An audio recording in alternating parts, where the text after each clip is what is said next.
بسم اللہ الرحمن الرحیم وبہ نستعین انہ خیر ناصر ومعین وصلی اللہ علی محمد واہل بیتہ الطیبین الطاہرین۔ بسم اللہ الرحمن الرحیم۔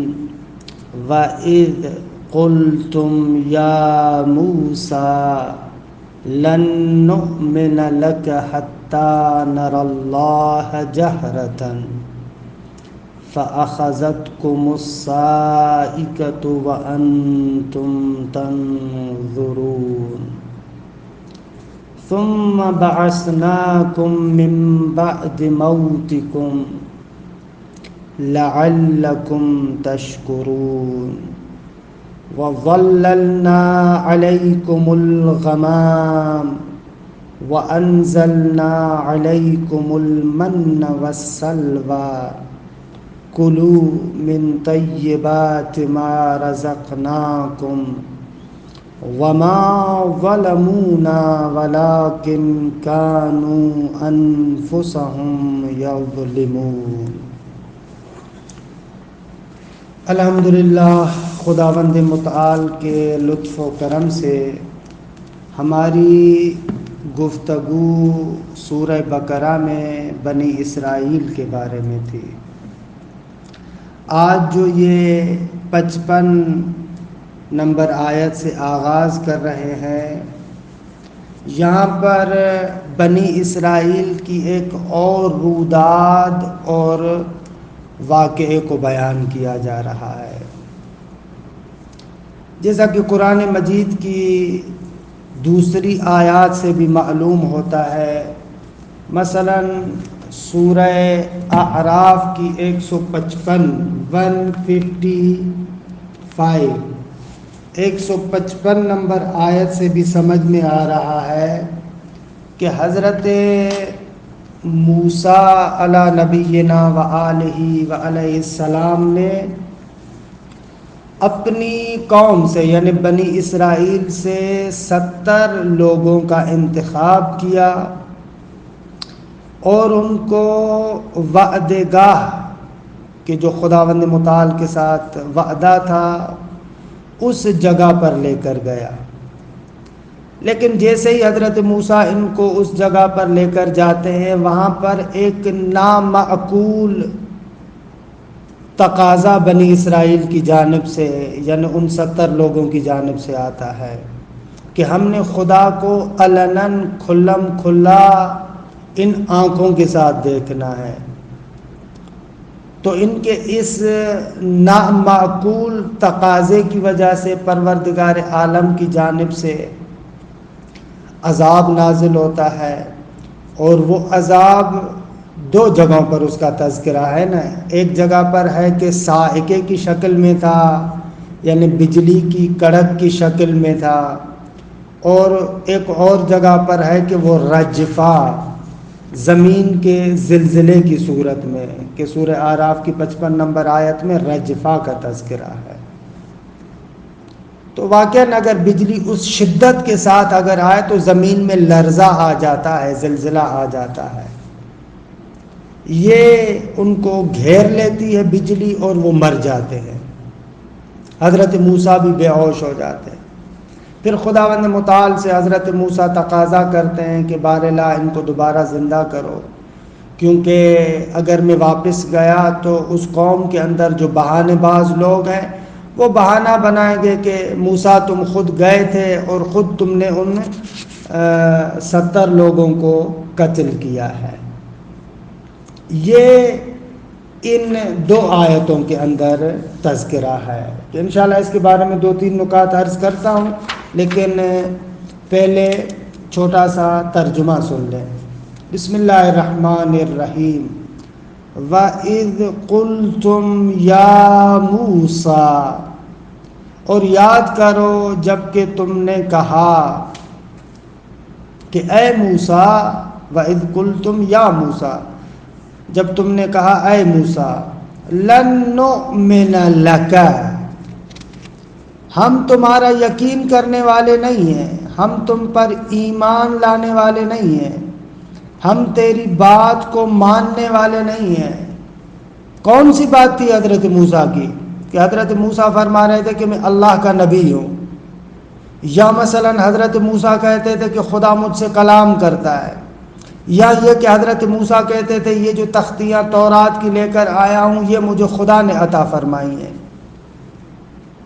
تو ان لوگوں نے کہا لن نؤمن لک، ہم تمہارا یقین کرنے والے نہیں ہیں، حتی نر اللہ جہرتن، جب تک کہ ہم خدا کو کھلم کھلا بالعیان واضح طریقے سے دیکھ نہ لیں۔ درست ہے، یہاں پر عیانن مفعول مطلق ہے نرا کے لیے، یعنی کیونکہ جہرتن بھی ایک طرح کا دیکھنا ہی ہے نا، تو رؤیت اور جہرتن گویا کہ معنن متحد ہے، یہ بھی ایک طرح کا دیکھنا ہے، لہذا یہ اس کے لیے مفعول مطلق ہے۔ حتی نر اللہ، یہاں تک کہ ہم اللہ کو دیکھیں، جہرتن یعنی کھلم کھلا واضح طریقے سے، روشن طریقے سے دیکھ لیں۔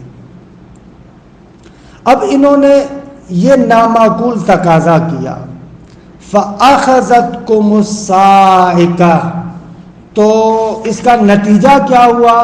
اس کا نتیجہ یہ ہوا کہ تم کو بجلی کی کڑک نے دبوچ لیا، پکڑ لیا، یعنی وہ جو بجلی کی کڑک تھی اس نے آ کر تم لوگوں کو دبوچ لیا، وَأَنْتُمْ تَنْظُرُونَ، در حالی کہ تم دیکھ رہے تھے، یا دوسرے لفظوں میں بجلی کی کڑک نے تم لوگوں کو دبوچ لیا اور تم دیکھتے رہ گئے۔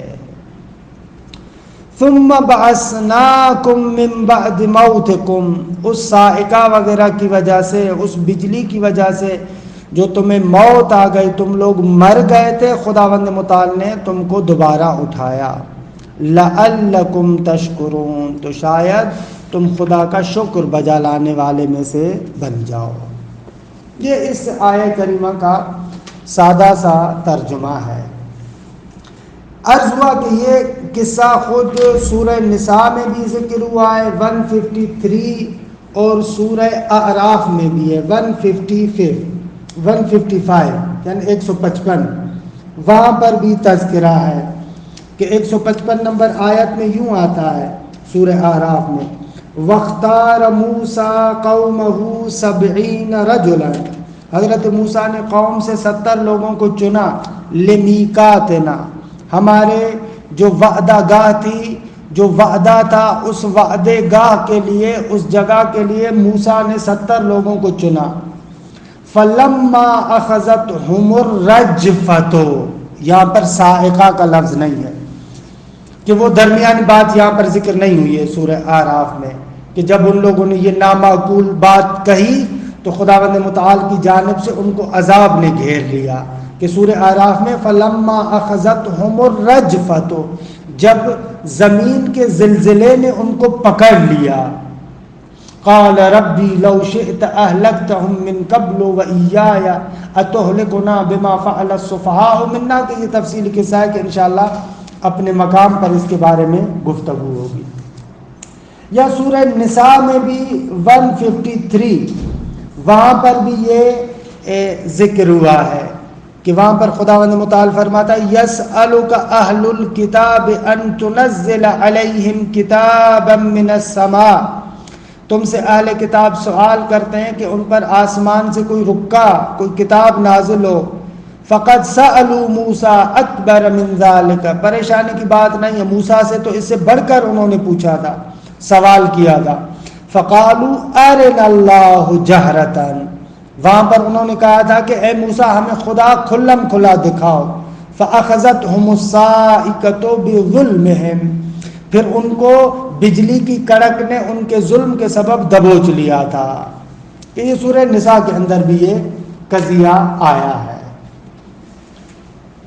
اصل میں جو بات اس قصے کے اندر لائق تأمل ہے وہ یہ ہے کہ بنی اسرائیل کے اندر بہت سارے انحرافات تھے، ان انحرافات میں سے ایک انحراف جو معرفتی طریقے سے ان کے اندر موجود تھا وہ یہ تھا کہ وہ لوگ سمجھ رہے تھے کہ خداوند متعال کو ان آنکھوں کے ساتھ دیکھا جا سکتا ہے، حالانکہ خداوند متعال کو ان آنکھوں کے ساتھ دیکھنا محال ہے، کیونکہ خدا نے خود قرآن مجید میں دوسرے مقام پر فرمایا لا تدرکہ الابصار، اس کو آنکھیں نہیں دیکھ سکتی، یا اصلاً ان آنکھوں سے دیکھنے کا لازمہ جسمیت ہے، کیونکہ آپ اسی شے کو دیکھتے ہیں کہ جو آپ کے روبرو ہو.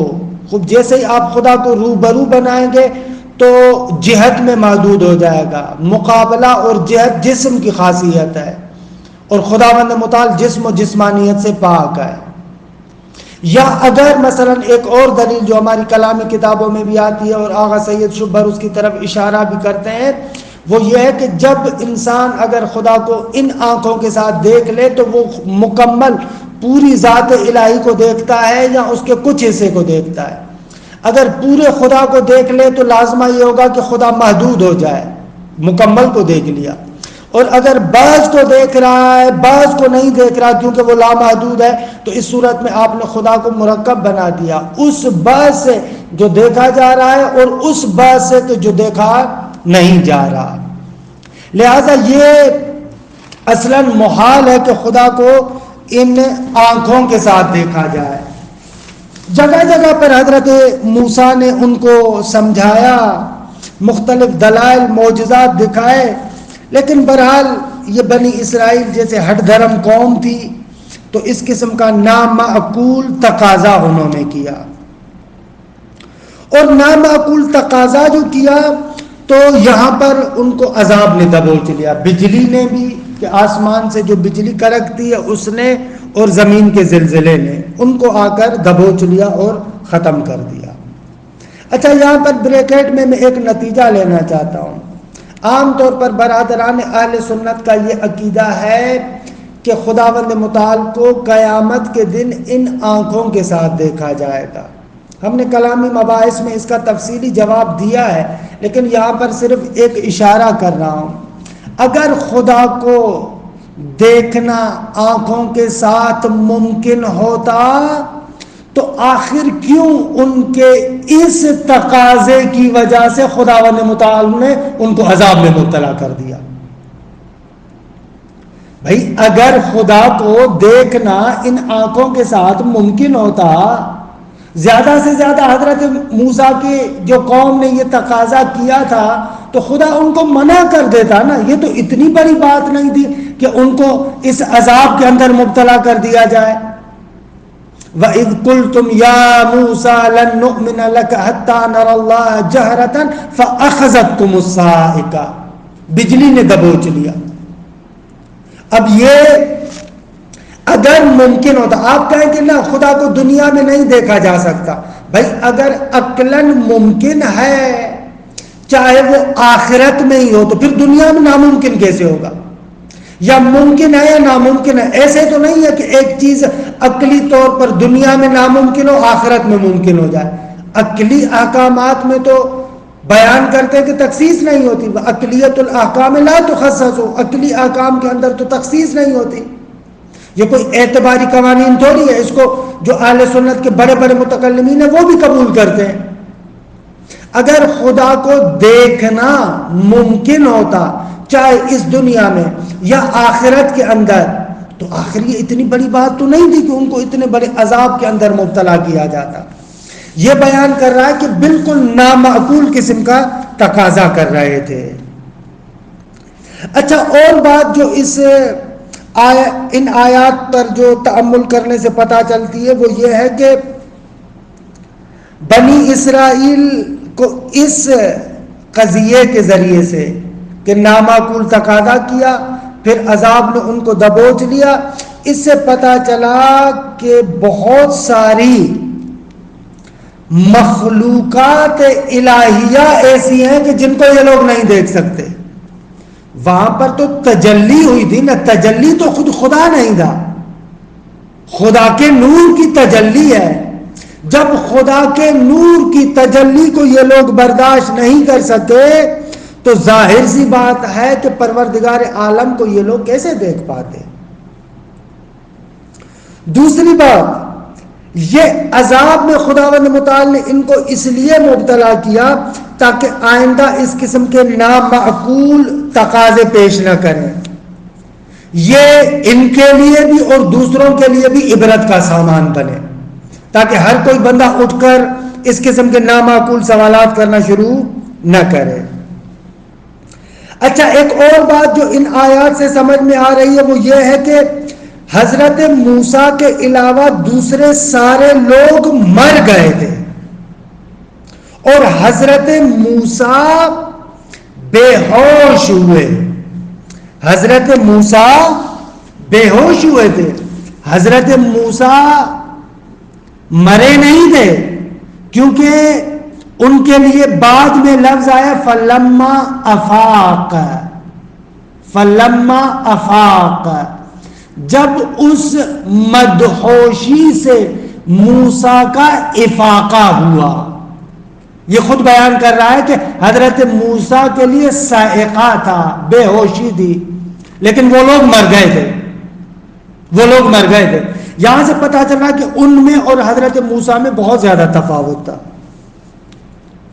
اچھا، ایک اور چیز اور ایک اور نقطہ کہ جس کی طرف میں توجہ دلانا ضروری سمجھوں گا، وہ نقطہ یہ ہے کہ یہاں پر وہ 70 لوگ واقعاً مر گئے تھے.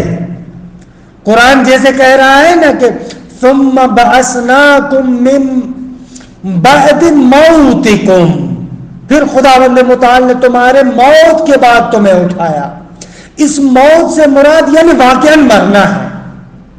کوئی ضرورت نہیں ہے کہ یہاں پر آئے اور قرآن کے خلاف آ کر آپ اپنی توجیہات بیان کریں، کیونکہ بعض لوگوں نے کہا کہ اس موت سے مراد بے ہوشی ہے. آپ ان اقوال کو اگر دیکھنا جائے تو تفسیر المنار اور روح المعانی وغیرہ میں دیکھیں، ان لوگوں نے آ کر یہاں پر اس طریقے سے توجیہات کی ہے. نہ، وہ لوگ مرے نہیں تھے، بے ہوش ہو گئے تھے. قرآن سیدھا کہہ رہا ہے من بعد موتکم، یعنی حقیقتاً وہ مرے تھے، نہ کہ بے ہوش ہوئے تھے. یا بعض لوگ توجیہ یہ کرتے ہیں کہ نہ ثم بعثناکم من بعد موتکم، یعنی نہ کہ حقیقتاً وہ مرے تھے، بلکہ وہ جہالت سے نکل کر علم کے نور میں آئے تھے. موت سے مراد جہالت ہے اور بعثناکم سے مراد علم ہے. خوب کیا دلیل ہے کہ بھائی ایسی تم آ کر خلاف ظاہر توجیہات کر رہے ہو؟ قرآن سیدھا کہہ رہا ہے کہ ثم بعثناکم من بعد موتکم. یا بعد نے ایسے آ کر عجیب و غریب توجیہ بیان کی ثم بعثناکم من بعد موتکم، یعنی تم لوگوں کو مار دیا لیکن کیونکہ تمہاری نسل سے گویا کہ تمہیں چلایا ہے، لہذا یہ ایک طرح کا بعثناکم ہے. یہ بھی بالکل بیکار سی توجیہ ہے.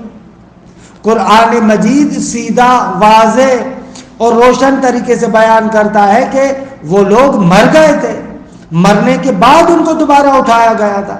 اس قسم کی خلاف ظاہر توجیہات کرنے کی کوئی ضرورت نہیں ہے.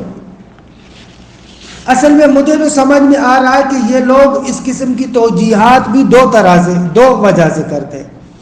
ایک تو مفسرین کا ایک گروہ تھا کہ جو سائنس کی دنیا میں جب بہت ساری ترقیات ہوئی اور سائنس سے وہ لوگ مرعوب ہوئے تو معجزات کے آ کر اس قسم کے اوٹ پٹانگ قسم کی توجیہات کرنا شروع کر دی. ان لوگوں نے سمجھا کہ سائنس کہتی ہے کہ معجزہ نہیں ہو سکتا، لہذا قرآن مجید میں جن معجزات کا تذکرہ ہے ان کی آ کر ان لوگوں نے اوٹ پٹانگ قسم کی توجیہات کرنا شروع کر دی. یہ آپ کو 20ویں صدی کے اوائل میں جو ابتدا میں جو عالم اسلام کے اندر بعض مفکرین اور دانشور گزرے ہیں، حتیٰ ہمارے ہند و پاک کے اندر بھی، مصر کے اندر بھی اس قسم کے بعض لوگ تھے، وہ آ کر معجزات کے بارے میں عجیب و غریب قسم کی الٹی سیدھی توجیہات کرتے تھے کہ ان تفصیلات کی طرف میں نہیں جاتا. تو اس ایک تو سبب یہ تھا کہ وہ لوگ معجزے کو سمجھتے تھے ناممکن کام ہے اور سائنس کہتی ہے کہ معجزہ نہیں ہو سکتا، حالانکہ غلط ہے. معجزہ ناممکن عقلی نہیں ہوتا، ممکن عقلی ہوتا ہے. البتہ یہ اور بات ہے کہ عادت سے ہٹ کر ہوتا ہے، عادی کام نہیں ہوتا، غیر عادی کام ہوتا ہے. اور کوئی بھی عقل منع نہیں کرتی کہ غیر عادی کام ہو سکتا ہے. یہ کوئی اتنی بڑی بات نہیں ہے کہ آپ آئے اور آ کر ان کی بیجا اور فضول قسم کی توجیہات کرنا شروع کر دیں. اگر قرآن مجید کی تفسیر میں آپ یہ رویہ اپنائیں گے، جہاں پر آپ کا من کرے گا، جہاں پر آپ کا دل چاہے گا، وہاں پر آپ اپنے من پسند تفسیروں کو بیان کریں، پھر تو نعوذ باللہ قرآن مجید کا پیغام غائب ہو جائے گا، گم ہو جائے گا، ختم ہو جائے گا. پھر جس انسان کے ہاتھ میں دو وہ من پسند اپنی بیٹھ کر تفسیریں کرے گا. یہ تفسیر بالرأی ہے کہ پیغمبر اکرم نے صلی اللہ علیہ وآلہ وسلم نے اسے منع فرمایا تھا. من فسر القرآن برأیہ فلیتبوأ مقعدہ من النار. جو بندہ قرآن کو اپنی من مانی کے مطابق تفسیر کرتا ہے وہ اپنا ٹھکانہ جہنم کو تصور کرے. تو یہ ان فضول اور بیجا قسم کی توجیہات کی ضرورت نہیں ہے. ایک تو شاید یہ سبب ہو سکتا ہے. ایک سبب دوسرا یہ بھی ہو سکتا ہے کہ اس آیت کے ذریعے سے یہ نقطہ بھی سمجھ میں آتا ہے کہ اسی دنیا میں مرنے کے بعد دوبارہ زندہ ہونا ممکن ہے. اہل تشیع کا یہ عقیدہ رجعت کہ جس پر تاریخ اسلام کے اندر مخالفین نے ہمیشہ اعتراض کیا اور ہمیشہ یہ اعتراض کرتے رہے کہ بھائی اس دنیا میں مرنے کے بعد دوبارہ کیسے زندہ ہو سکتا ہے کوئی انسان. حالانکہ خداوند متعال قادر مطلق ہے، اگر وہ اسی دنیا میں دوبارہ زندہ کرے تو اس میں کیا حرج ہے. اور نہ فقط یہ کہ اس میں کیا حرج ہے بلکہ قرآن مجید کی یہ آیات بتاتی ہیں کہ گزشتہ امتوں میں خداوند متعال نے اس طریقے سے کیا ہے. یہی بنی اسرائیل کا واقعہ اٹھا کر دیکھیں کہ مر گئے ثم بعثناکم من بعد موتکم. تم لوگ مر گئے اور تمہارے مرنے کے بعد خداوند متعال نے تم کو دوبارہ زندہ کیا. یہ رجعت کے امکان پر بین اور واضح دلیل ہے. شاید بعض لوگوں نے آ کر اس واقعے کا انکار اس لیے کیا، اس تفسیر کا انکار اس لیے کیا تاکہ اس باب کو ہی بند کر دیا جائے کہ اس دنیا کے اندر دوبارہ کوئی بندہ مرنے کے بعد زندہ ہو سکتا ہے. ایسے بھی ہو سکتا ہے. لیکن بہرحال قرآن واضح طریقے سے کہہ رہا ہے کہ نہ، مرنے کے بعد خداوند متعال نے ان کو دوبارہ زندہ کیا. خوب اس کے بعد جو 57 آیت ہے اس میں خداوند متعال بنی اسرائیل پر جو ایک اور نعمت نازل فرمائی تھی اس کا تذکرہ کیا. وَظَلَّلْنَا عَلَيْكُمُ الْغَمَامِ. اور تم پر، اور یاد کرو، اسی پر عطفین، اور یاد کرو اس واقعے کو کہ تم پر بادلوں کا سایہ کیا. ظللنا یعنی سایہ، سایہ کرنا. تم پر بادلوں کا سایہ کیا، غمام یعنی وہی بادل. وَأَنزَلْنَا عَلَيْكُمُ الْمَنَّ وَالسَّلْوَىٰ. اور تم پر من و سلوہ اتارے. کہ من و سلوہ کا انشاءاللہ مطلب بیان کرتے ہیں. ایک قسم کی غذا ہے. کُلُوا مِن طَیِّبَاتِ مَا رَزَقْنَاکُمْ. جو ہم نے تمہیں روزی دی ہے، رزق دیا ہے، اس میں سے جو پاک چیزیں ہیں، طیبات ہے، پاکیزہ ہیں، ان کو کھاؤ. وما ظلمونا. اور ان لوگوں نے ہمارا کچھ بھی نہیں بگاڑا، ہم پر ظلم نہیں کیا، ہمارا کچھ نہیں بگاڑا. ولیکن کانوا انفسہم یظلمون. لیکن وہ خود اپنے آپ پر ستم کرنے والے تھے. اچھا، یہاں پر بھی یہ جو قضیہ نقل ہو رہا ہے یہ واقعہ بنی اسرائیل کی زندگی کا ایک اور واقعہ ہے کہ جہاں پر خداوند متعال نے ان پر خصوصی نعمات نازل فرمائے. یہ اس وقت کی بات ہے جب یہ لوگ مصر سے فلسطین کی طرف جا رہے تھے.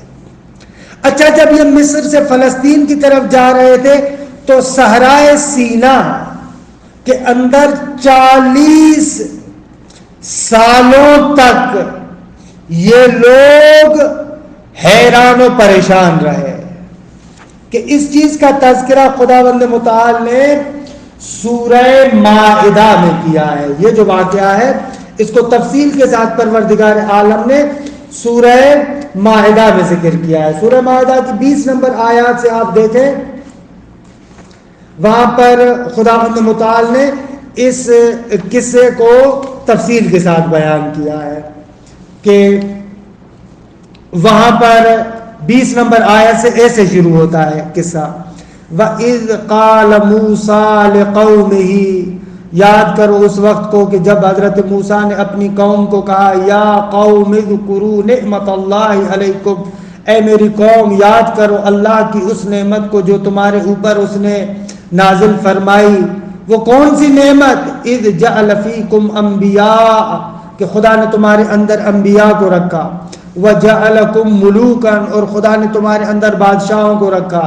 وآتاکم ما لم یؤت احدا من العالمین، اور عالمین میں سے کسی کو بھی وہ چیزیں عطا نہیں کی جو خدا متعال نے تمہیں عطا کی. یا قوم ادخلوا الارض المقدسہ، اے میری قوم داخل ہو جاؤ پاکیزہ سرزمین میں، کہ وہی بیت المقدس ہے.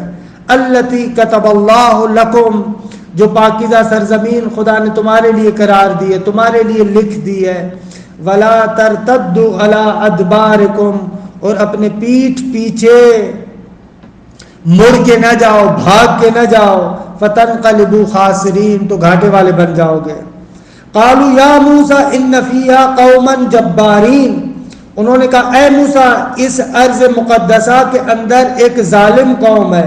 وَإِنَّا لَن نَّدْخُلَهَا، ہم اس ارض مقدسہ میں داخل نہیں ہوں گے. حتیٰ یخرجوا منہا، یہاں تک کہ وہ جبار اور ظالم لوگ وہاں سے نکل نہ جائیں. فَإِن يَخْرُجُوا مِنْهَا فَإِنَّا دَاخِلُونَ، اگر وہ لوگ یہاں سے نکل گئے تو پھر ہم اس میں داخل ہو جائیں گے. قال رجلان من الذین یخافون، پھر وہ دو بندے کے جو خدا سے ڈرتے تھے انہوں نے کہا انعم اللہ علیہما، کہ جن پر خدا متعال نے اپنی نعمت نازل کی تھی، خصوصی نعمت ان کو دی تھی. انہوں نے کیا کہا ادخلوا علیہم الباب، اس دروازے سے ان لوگوں پر داخل ہو جاؤ. فاذا دخلتموہم، جب تم ان پر داخل ہو جاؤ گے، فانکم غالبون، تو تم ان پر غالب پڑ جاؤ گے. وعلی اللہ فتوکلوا، فقط خدا پر توکل کرو، ان کنتم مؤمنین. تو انہوں نے کہا قالوا یا موسیٰ، انہوں نے کہا کہ اے موسیٰ انا لن ندخلها ابدا ما داموا فیہا، جب تک وہ جبار قوم اس ارض مقدسہ کے اندر ہے ہم وہاں پر داخل نہیں ہوں گے. فاذهب انت وربک، یہ دیکھو بے حیائی اس قوم کی کہ تم اور تمہارا رب جائے، یعنی گویا کہ خدا ان کا ہے ہی نہیں. فقاتلا، اور جا کر ان سے لڑو. انا ہاہنا قاعدون، ہم تو یہاں پر بیٹھے ہیں. قال رب انی لا املک الا نفسی واخی فافرق بیننا وبین القوم الفاسقین، کہ یہاں پر ہے 26 نمبر آیت میں. قال فانها محرمۃ علیہم 40 سنۃ، وہ سرزمین ان لوگوں کی نافرمانی اور ہٹ دھرمی کی وجہ سے 40 سالوں تک ان پر حرام قرار دی گئی. یتیہون فی الارض، اور اس سرزمین یعنی صحرائے سینا کے اندر اضطراب میں کبھی ادھر بھاگتے کبھی ادھر بھاگتے ہیں. فلا تأس علی القوم الفاسقین، اور اس فاسق قوم پر تأسف کرنے کی، مایوس ہونے کی ضرورت نہیں ہے. یہ جو سورہ مائدہ میں تذکرہ ہوا ہے کہ 40 سال تک یہ لوگ اسی صحرائے سینا کے اندر بھٹکتے رہے. جب یہ بھٹک رہے تھے تو خداوند متعال نے بہرحال اس جگہ پر بھی ان پر اپنی خصوصی نعمتیں اور انعام نازل کیا. مثلا ایک نعمت تو یہ تھی کہ وَظَلَّلْنَا عَلَيْهِمُ الْغَمَامَ، دھوپ ہے، سورج کی تپش ہے، اس تپش سے بچنے کے لیے ہلکے سے بادل ان کے اوپر آ جاتے تھے تاکہ ان بادلوں کے سائے میں رہیں. حالانکہ خود نافرمانی کی وجہ سے اس عذاب میں مبتلا ہوئے تھے، لیکن خدا نے پھر بھی وہاں پر ان پر نعمت نازل کی کہ بادلوں کو بھیج دیتا، ہلکے بادل ہوتے، سورج کی تپش سے ان کو محفوظ رکھتے. اور ایسے صحرا کے اندر وَأَنزَلْنَا عَلَيْكُمُ الْمَنَّ وَالسَّلْوَىٰ، اور تم پر من و سلوا کو نازل کیا. من اصل لغت کے اعتبار سے چھوٹے سے قطرے کو کہا جاتا ہے. جیسے شبنم کے چھوٹے سے قطرے ہوتے ہیں نا، رات کو جب اوس پڑتی ہے تو درختوں پر آ کر وہ چھوٹے سے قطرے جمع ہو جاتے ہیں، تو یہ من کے بارے میں بھی اسی طریقے سے کرتے ہیں کہ اسی شبنم کے قطرات کی طرح اور اصل کی طرح میٹھی چیزیں ہوتی تھی جو رات کے ٹائم پر ان کے لیے جمع ہو جاتی تھی. اس کو من کہا جاتا ہے کہ اس کا ذائقہ بہت ہی شیرین اور میٹھا ہوتا تھا. درختوں پر اور ان چیزوں پر آ کر جو وہ جمع ہو جاتی تھی. یعنی بعض نے کہا کہ ایک طرح کی برآمد شہد ہی سمجھ لیں آپ. اچھا، ایک ان کے لیے اس من کا انتظام ہوتا. دوسرا سلوا. سلوا بھی اصل میں لغت میں کہتے ہیں تسلی کو، آرام، سکون، چین کو. تو اس سلوا کے لیے بھی کہتے ہیں کہ ایک طرح کا پرندہ تھا، بٹیر کی مانند ایک پرندہ تھا جو ان کے لیے آمادہ ہو کر آتا تھا. تو ان کو دھوپ سے بچانے کا بھی خداوند متعال نے انتظام کیا اور ان کی غذا کا بھی انتظام کیا خداوند متعال نے. کلوا من طیبات ما رزقناکم، جو ہم نے تمہیں روزی دی اس میں سے طیبات، پاک و پاکیزہ کو مصرف کرو، حلال اور پاکیزہ چیزوں کو مصرف کرو. لیکن برحال بنی اسرائیل کی نافرمانیوں پہ نافرمانی تھی، ناشکرانیوں پر کفران نعمت کر رہے تھے، ناشکری کر رہے تھے. تو قرآن فرماتا ہے وما ظلمونا، انہوں نے ہم پر ستم نہیں کیا، ہمارا کچھ بھی نہیں بگاڑا. ان کی نافرمانی کرنے سے ہمیں کوئی فرق نہیں پڑتا. ولیکن کانوا انفسہم یظلمون، لیکن حقیقت میں یہ خود اپنے نفوس پر ظلم کرنے والے تھے.